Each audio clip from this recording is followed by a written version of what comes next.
에베소서 2장입니다. 같이 한번 읽어보시겠습니다. 에베소서 2장 19절입니다.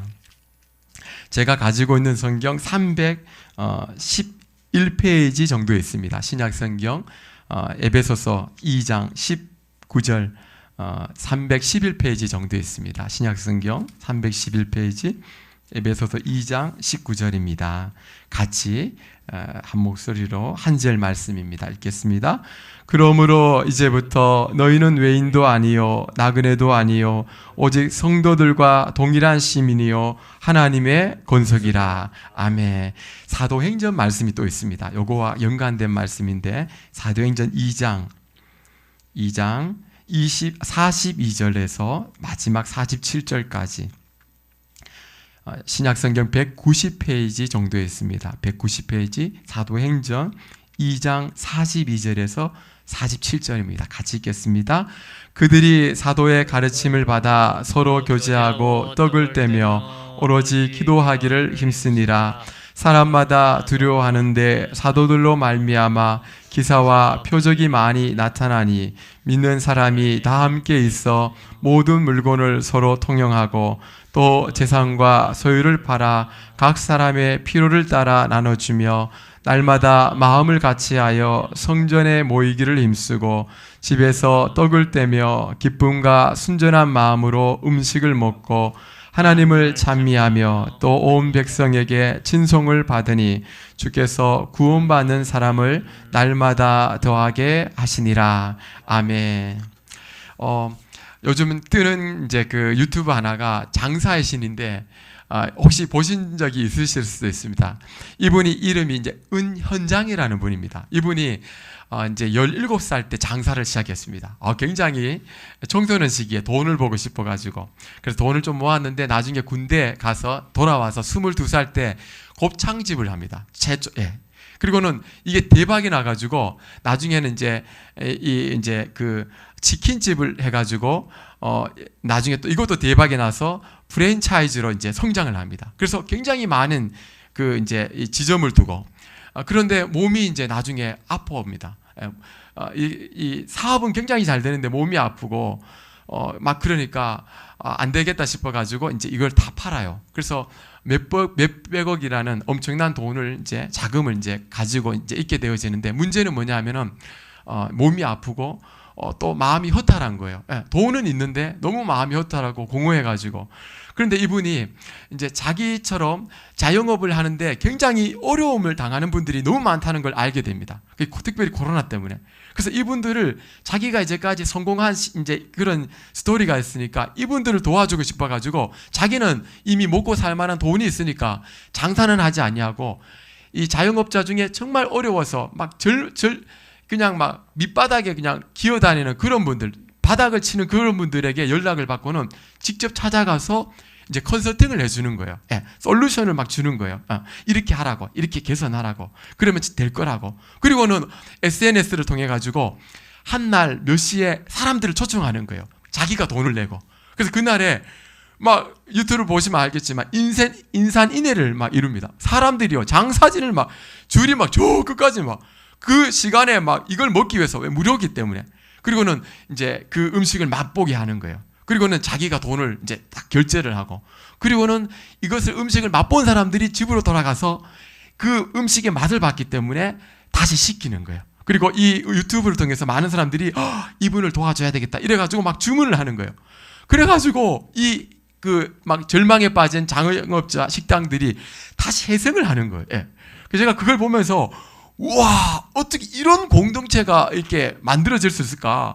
제가 지금 설명을 해서 그렇지 보면 정말 희한도 안 합니다. 왜냐하면은 다른 이 영업을 하셨던 사장님들이 와서 막 도와줘요. 왜냐하면 그분들도 이분의 도움을 받았기 때문에. 그래가 막 직접 와가지고 요리를 해주시기도 하고 막 이렇게 카운터를 봐주시기도 하고 서비스 이제 이렇게 주문을 받기도 하고 막 온갖 일을 다 하시는 거예요. 그러니까 이 절망에 빠진 사장님들이 막 기절해. 막 너무 놀라가지고 이러한 적이 없었다는 거예요.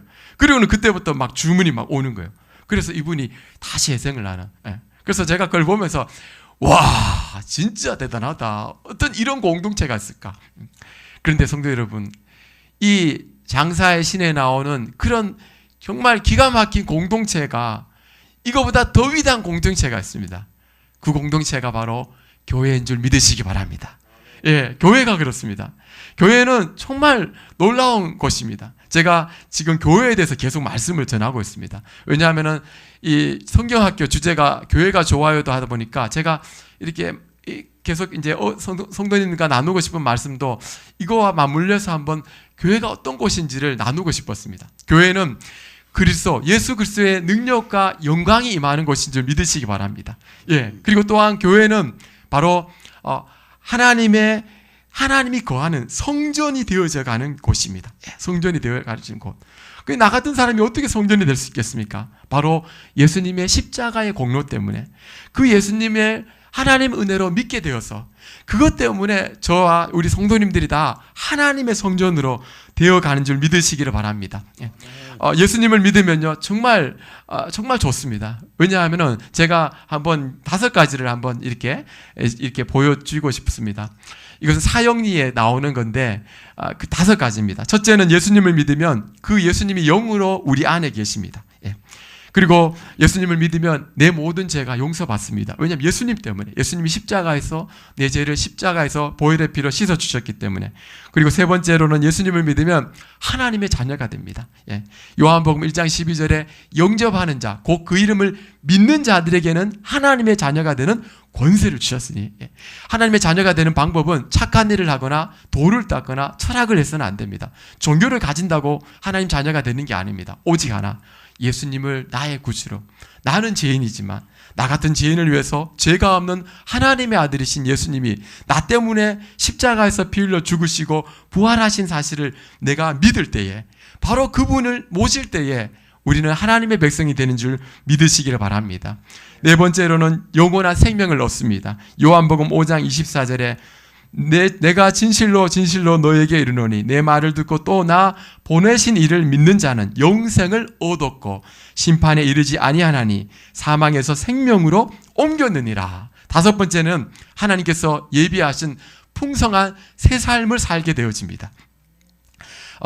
그래서 교회는 참 놀라운 것인데 오늘 말씀도 그렇습니다. 교회는 예수님의 십자가의 공로로 말미암아 끊어졌던 모든 관계를 회복시켜 주시는 게 바로 하나님의 은혜인데, 바로 교회가 그렇습니다. 교회는 어떤 공동체인지를 오늘 본문 우리가 읽었는데 에베소서 2장 19절에 이렇게 말씀합니다. 한번 읽어보실까요? 시작. 그러므로 이제부터 너희는 외인도 아니요 나그네도 아니요 오직 성도들과 동일한 시민이요 하나님의 권속이라. 그러므로, 그러니까 예수님의 십자가의 구속으로, 십자가의 피의 보혈의 구속으로 말미암아 우리는 더 이상 외인이 아니다. 외인이란 말은 외국 사람을 말합니다. 이 땅에는요 나라가 분열되거나 없어서 떠돌아다니는 사람들이 얼마나 많은지 모릅니다. 예, 정말 많습니다. 제가 어제도 잠깐 보니까 나라가 없어서 배 안에서 생활하시는 분이 있어요. 예, 포트피플이라 하나요? 그러니까 나라가 없어서 정처 없이 가야 하는, 어디를지 모르지만 떠나야 하는 그런 사람들이 얼마나 많은지 몰라요. 예. 그리고 이제 나라는 있지만 다른 나라에 와서 사는 사람들, 예를 들어서 우리나라의 그 근로자, 외국인 근로자 같은 분들, 이런 분들은요 우리나라의 국민, 시민권이 없기 때문에 우리가 누릴 수 있는 의료 혜택이나 한 나라의 국민으로서 누릴 수 있는 권리와 특별한 이 혜택을 누리지 못합니다. 예, 바로 그게 외국인과 같은 것입니다. 바로 예수님 믿지 않을 때 우리는 외국인과 같다는 것입니다. 나그네, 고향을 떠나서 정처 없이 떠돌아다니는 바로 그런 사람과 같았는데 이제는 아니라는 거예요. 이제는 예수님 때문에, 예수님의 십자가의 보혈 때문에 이제는 외국인도 아니고 나그네도 아니라는 것입니다. 그럼 무엇입니까? 시민이요. 여기 시민, 한 나라의 이 특권을 누릴 수 있는 권리를 가지는 이 시민이라는 거예요. 그런데 그냥 시민이 아니고 하나님 나라의 시민이라는 것입니다. 여러분, 이건 진짜 영광스러운 것입니다. 한 나라의 이 시민으로서도 그 나라에서 누릴 수 있는 시민으로서 권리와 특권이 얼마나 많은지 모릅니다. 그런데 하나님 나라의 시민이면 어떻게 되겠습니까? 그야말로 이 말할 것도 없는 것입니다. 좀 놀라시길 바랍니다. 예. 시민이라 하니까 그냥 그렇게 아닙니다. 제가 아까 전에 5가지 말씀드렸잖아요. 하나님 나라의 시민이 되면요, 정말 하나님 나라의 시민이 되면 누릴 수 있는 것이 얼마나 많은지 몰라요. 정말 많습니다. 그 은혜를 마음껏 누리시길 축복합니다. 근데 더 놀라운 말씀이 마지막 절에 있습니다. 2장 19절 끝에 하나님의 권속이라. 이 권속이란 뜻이 뭘까요? 이게 한자로 자기 집에 딸린 식구란 뜻입니다. 쉽게 말하면 가족이란 뜻이에요. 가족. 예. 그러니까 예수님을 믿으면 어떻게 되느냐? 하나님의 가족이 된다는 것입니다. 이 세상에서 가장 가까운 관계가 뭘까요? 가족이죠. 그래서 이 가족 관계를 천륜이라고 합니다. 그러니까 하늘이 맺어준 이 관계, 이것을 천륜이라고 하는데 그게 가족 관계예요. 그런데 저와 성도님들은 예수님의 피로 구원함을 받아서 하나님의 가족이 됐다는 거예요. 이것은 혈통이 아니고 예수님 안에서 하나님을 아버지로 섬기는 영적인 가족이 됐다는 것입니다. 이건 정말 놀라운 거예요. 신분과 전혀 상관이 없어요. 출신과도 전혀 상관이 없습니다. 어느 누구든지 간에 예수님을 믿으면 하나님의 가족이 된 줄 믿으시기 바랍니다. 이건 정말 놀라운 은혜입니다. 여러분, 성도님 여러분, 가족이 무엇입니까? 가족이 얼마나 소중한 존재입니까? 나를 지탱하게 하는 것 중에 하나가 뭐냐면은 하나님이 맺어준 이 가족이 있어서 우리가 살아가는 목적이 있지 않습니까? 내 안에 자녀, 내 속에 내 후손으로 자녀가 있어서 내가 살아갈 용기를 얻을 때가 있지 않습니까? 그만큼 가족은 중요해요. 그래서 가족 중에 누가 아프면 어떻게 되죠? 전체가 아픕니다. 전체가 아파요. 네, 그 전체가 걱정을 해요. 왜 그랬습니까? 가족이니까 그렇지 않습니까? 네. 가족 중에 한 사람이 막 좋은 일이 있어요. 그럼 어떻게 됩니까? 시기하고 질투합니까? 아닙니다. 다 기뻐합니다. 왜 그렇습니까? 가족이기 때문에 그런 줄 믿습니다. 가족이 얼마나 소중한지 모릅니다. 그런데 나이가 같은 자인이 예수님의 피로 구속함을 받아서 하나님의 가족이 됐다는 것은 축복 중에 축복인 줄로 믿습니다. 우리 모두는 영적인 하나님의 가족인 줄 믿으시기 바랍니다. 보이지 않지만 우리는, 저와 성도님들은 다 하나님의 가족으로 이렇게 가족 공동체로 있다는 사실을 우리는 알 수가 있습니다. 이것을 너무나 잘 보여주는 곳이 있는데 그곳이 바로 예루살렘 초대교회였습니다. 사도행전 2장 46절에서 42절에서 47절까지 읽었는데 다시 한번 읽어보시죠. 제가 한번 읽어드리겠습니다. 그들이 사도의 가르침을 받아 서로 교제하고 떡을 떼며 오로지 기도하기를 힘쓰니라. 사람마다 두려워하는데 사도들로 말미암아 기사와 표적이 많이 나타나니 믿는 사람이 다 함께 있어 모든 멸곤을 서로 통용하고 또 재산과 소유를 팔아 각 사람의 필요를 따라 나눠주며 날마다 마음을 같이하여 성전에 모이기를 힘쓰고 집에서 떡을 떼며 기쁨과 순전한 마음으로 음식을 먹고 하나님을 찬미하며 또 온 백성에게 친송을 받으니 주께서 구원받는 사람을 날마다 더하게 하시니라. 그래서 여러분, 이 말씀을 자세히 보시면요, 그냥 전체적으로 보시면 뭘 느끼시겠습니까? 남남으로 보이십니까? 아니죠. 가족 같은 모임이지 남남이라고 할 수가 없습니다. 왜냐하면 하나님은 모든 성도들에게 가족 같은 가족 공동체라는 마음을 주셨기 때문에 이러한 은혜가 가능합니다. 어떻게 믿는 사람들이 다 함께 서로 필요를 공급해주고, 진짜 놀라운 이런 사건이 오늘 성경에 기록이 되어 있습니다. 바로 초대교회, 예루살렘 성령이 임한 이후에 제일 처음에 세워진 초대교회가 이렇게 아름다운 교회였다는 것입니다. 물론 지금 이런 공동체를 만들기란 쉽지 않습니다. 그러나 한 가지 분명한 것은 초대교회 성도들은 예수님의 십자가 공로로 인해서 구원함을 받았기 때문에 서로 가족 공동체로의 마음을 가지고 서로를 격려하고 위로하고 축복하고 또 어려움을 당한 성도가 있다면 도움을 주고 살았다는 것입니다. 이러한 공동체를 하나님은 너무나 기뻐하셨기 때문에 세상 사람들로 하여금 칭찬받게 하시고, 그리고 거기서 끝나지 않고 날마다 구원받는 사람을 더하도록 점점 많아지도록 축복해 주셨다는 것입니다. 그래서 여러분, 예루살렘 교회는 유대인 중심으로 모이는 그런 교회입니다. 그런데 안디옥 교회가 있는데, 안디옥 교회는 이방인들 중심으로 모이는 교회가 안디옥 교회입니다. 그런데 예루살렘 교회가 기근과 핍박으로 엄청난 고난을 받습니다. 어려움을 당합니다. 그때에 도와준 교회가 안디옥 교회입니다. 안디옥 교회는 이방인들이 예수님을 믿고 거듭난 세워진 교회입니다.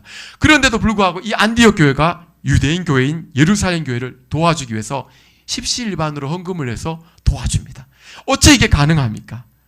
그들이 부자였기 때문에 도와준 것입니까? 그렇지 않습니다. 이들도 어려운 가운데서도 그렇게 도와줬다는 것입니다. 그게 가능한 것은 바로 그들이 다 하나님의 가족 공동체라는 인식과 믿음이 있었기 때문인 줄 믿으시기 바랍니다. 예수님이 이 땅에 공생애를 다하셨을 때에 아주 중요한 말씀을 요한복음 13장 35절에 말씀하셨습니다. 34절 제가 읽어드리겠습니다. 새 계명을 너희에게 주노니 서로 사랑하라. 내가 너희를 사랑한 것 같이 너희도 서로 사랑하라. 너희가 서로 사랑하면 이로써 모든 사람이 너희가 내 제자인 줄 알리라. 예수님이 다른 걸 요구하지 않으셨어요. 어떤 세칙을 말씀하지 않으셨어요. 너희가 서로 사랑하면 그것을 보고 세상 사람들이 이들은 바로 예수 믿는 하나님의 백성들이구나 안다는 거예요. 그것을 보고 안다는 거예요.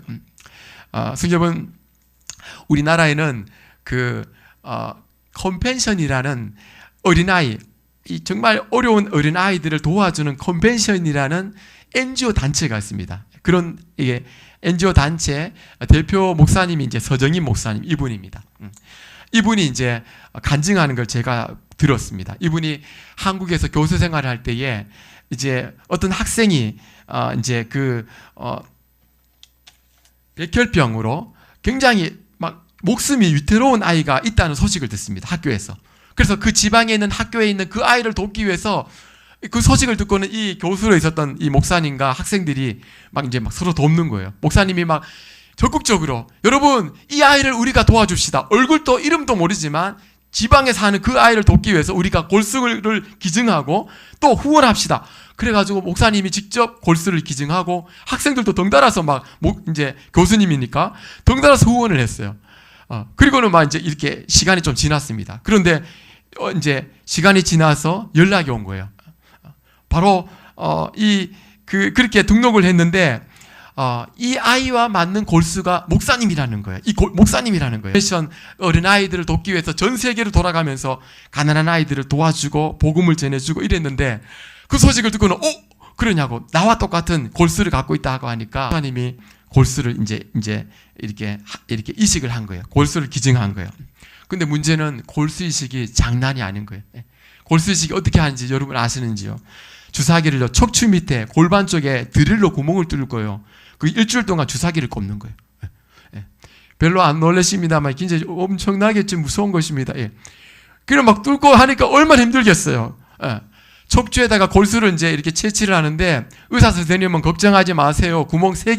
하루에 구멍 3개만 뚫으면 됩니다. 말이 그렇지. 하루에 구멍 3개 뚫고 골수를 뽑는데 얼마나 힘들겠어요. 근데 이 덩달아서 의료 사고까지 나버렸어요. 이 일을 하는데. 그래가지고 그만 목사님이 죽을 위기까지 도달했는데 하나님 은혜로 이제 수혈을 받고 해가지고 다시 이제 회생을 한 거예요. 그리고는 이제 스케줄대로 또 전 세계를 돌아다니면서 이제 예수님의 사랑을 전하고 도와주고 예수님의 사랑을 전해주고 이렇게 했습니다. 근데 이제 연락이 오기를 그 아이는 골수를 이식받은 그 아이는 살았고 이름을 안 가르쳐 주거든요. 그래서 전혀 이름도 모르고 배경도 모르는 그 아이 하나만 그냥 소식만 그 아이가 건강하다고. 그래서 그래 감사를 하면서 이렇게 생활을 하고 있었습니다. 그런데 1년이 딱 지나고 또 연락이 온 거예요. 병원에서 뭐라고 왔냐면은 목사님 골수 이식을 받은 그 아이가 바로 1년 이후에 지금 다시 재발이 됐습니다. 그러니까 이 아이를 다시 이 골수 이식을 해줘야 되는데 목사님의 골수가 들어갔기 때문에 다른 사람의 골수는 안 됩니다. 그래서 목사님만이 골수 이식을 해줄 수 있습니다. 이미 골수를 이식을 해봤기 때문에 얼마나 힘든지를 알았고 또 의료 사고까지 났기 때문에 2번 다시 안 하고 싶은 것이 이 골수 이식이었어요. 그래서 이 이야기를 듣고 아내에게 말하니까 아내가 반대를 하는 거예요. 안 돼 여보. 당신 허리가 32였는데 지금 29야. 더 이상 하면 당신 체력도 그렇고 안 돼. 그리고 그 사무실에 컨벤션 사무실에서도 직원들이 다 말리는 거예요. 목사님 안 돼요. 목사님 혼자가 아니에요. 만일 목사님이 어떻게 되어버리면 이 컨벤션은 누가 인도합니까? 안 됩니다. 그래서 미국에 전화를 했습니다. 왜냐하면 미국에 여동생이 있는데 여동생 남편이 의사예요. 그래서 의사 남편 연락을 드려서 물어봤더니까 하는 말이 확률이 1% 있을까 말까 하다는 거예요. 재발됐기 때문에 2차로 골수 이식을 한다 할지라도 실패할 가능성이 너무 많고 확률은 1% 있을까 말까 하다는 거예요. 목사님에게는 복음이었대요. 이야, 내가 안 할 수 있는 너무 결정적인 분명한 이유가 생긴 거예요. 왜냐하면 솔직히 두려워서 안 하고 싶은 거예요. 그래가지고 이 두려운 마음을 가지고 이제 전화를 한 거예요, 병원에. 주변에서 다 하지 말라고 합니다. 그리고 이 확률도 가능성도 1%밖에 안 된다고 합니다. 그리고 여러 가지 이유를 다 대는 거예요. 그리고는 이제 자기는 이제 컨벤션 이제 그 사역을 위해서 에콰도르라는 나라에 가서 또 이 가난한 아이들에게 도움을 주고는 그들에게 예수님 사랑을 전하고 복음을 전하면서 사역을 하는데 그 에콰도르에서 이 컨벤션에서 도움을 받고 예쁘게 자라는 아이들을 보면서 자기가 골수해줬던 그 아이가 생각이 나는 거예요. 물론 얼굴도 모르고 배경도 몰라요. 이걸 왜냐하면 이것은 안 가르쳐 주는 거거든요. 그런데 그 아이가 갑자기 생각나는 거예요. 그 아이는 어떻게 됐을까? 그러니까 이걸 잊어버리고 싶어가지고 어떻게 했냐면은 자기와 사역하는 사람들에게 막 돌아다니면서 이야기를 한 거예요. 유도 질문을 한 거예요. 제가 골수 이식을 한번 했는데 막 이렇게 해서 어려움을 당했고 또 전문가들이 2번은 해서는 안 된다고 하고 또 가능성도 확률이 없다 그러고 의료 사고도 났고 그러자 사람들이 또 하시면 안 돼요. 전부 다 말리는 거예요. 그러니까 얼마나 마음이 편하겠어요. 말하자면 자기 마음 편하려고 이야기를 한 거예요. 근데 그 버스 안에서 다 이야기를 했는데 호텔로 가는 그 버스 안에서 딱 한 사람만 이야기를 못했는데 그분이 바로 장로님이었어요. 근데 버스가 가다가 펑크가 나와버렸어요. 그래서 내리면서 그 장로님에게 가가지고 소아과 의사 선생님인데 그 장로님에게 또 이야기를 하는 거예요. 장로님, 제가요 골수 이식을 했는데 이렇게 해서 이렇게 했는데 2차로 또 해달라고 해서 제가 알아봤더니만 희망이 없고 뭐 제가 또 의료 사고도 났고 막 여러 가지 이유를 댔어요. 그저 그 장로님이 하시는 말씀이 목사님 하시지요. 그리고 또 숨을 딱 들이키시면서 또 하시는 말씀이 제 아들이 백혈병으로 죽었습니다. 그래서 제가 소아과 의사가 되었습니다. 목사님, 제가 알기로 그 아이들의 가족은 예수를 안 믿는다고 하는데 전도의 기회가 되지 않겠습니까? 그 얘기를 듣고는 목사님이 입을 딱 닫고는 호텔까지 갈 동안에 말을 하지 않았다고 합니다. 호텔에 도착하자마자 호텔방에 들어가서 엎드려서 하나님께 기도했습니다. 하나님, 제가 전 세계를 돌아다니면서 아이를 구원하면 되지 않겠습니까? 아내도 반대하고 체력도 잘 안 되고 직원들도 반대하고 의료사고도 났고 그리고 성공할 확률은 1%밖에 안 된다고 하는데 제가 어떻게 하란 말입니까? 하기 싫습니다. 두렵습니다. 하나님의 음성이 들렸어요. 정인아, 네가 너무 무서워하고 네가 너무 힘들어한다는 것을 내가 너무 잘 안다. 그런데 한 가지만 묻자. 그 1% 가능성이 없다고 하는데 만일 그 아이가 너의 친딸이라면 단 1%의 가능성이 없다고 포기하겠느냐? 더 붙여서 하나님 말씀하세요. 이 아이는 내 것이다. 내 생명이고 내 딸이야. 그때 목사님이 깨져버렸어요. 하나님의 딸이었구나. 그리고는 무너지면서 항복했대요. 하나님, 하겠습니다. 그리고는 팩스로 한국에 연락을 드려서 내가 인천공항에 내리면 바로 병원으로 들어가서 골수 이식할 수 있도록 세팅을 해달라고 준비시켜달라고 요청을 했습니다. 그리고 그 어머니한테 그 골수를 가진 어머니, 아이의 어머니한테 편지를 썼습니다. 저는 부끄러운 목사입니다. 저는 이렇게 해서 안 하려고 했는데 하나님께서 기도 가운데 코너로 모신 다음에 하나님의 한마디 말씀으로 다시 골수 이식을 할 수밖에 없는 부끄러운 목사입니다. 우리 함께 기도합시다. 이 아이가 살리고 죽는 것은 하나님께 달렸으니까 하나님께 맡기고 우리 함께 기도합시다. 그리고 이 아이는 예수님을 믿고 천국 가더라도 어머니도 예수님을 믿고 천국에 가야 되지 않겠습니까? 그리고는 어머니에게 편지를 쓴 거예요. 그리고는 골수 이식하는 그 전날, 하루 전날 밤에 어머니한테 편지가 왔습니다. 물론 이름 없이 오죠. 그걸 가르쳐 줬으면 안 되기 때문에 5장의 편지가 왔는데 5장 중에 한 장 한 장마다 눈물 자국이 다 떨어져 있는 거예요.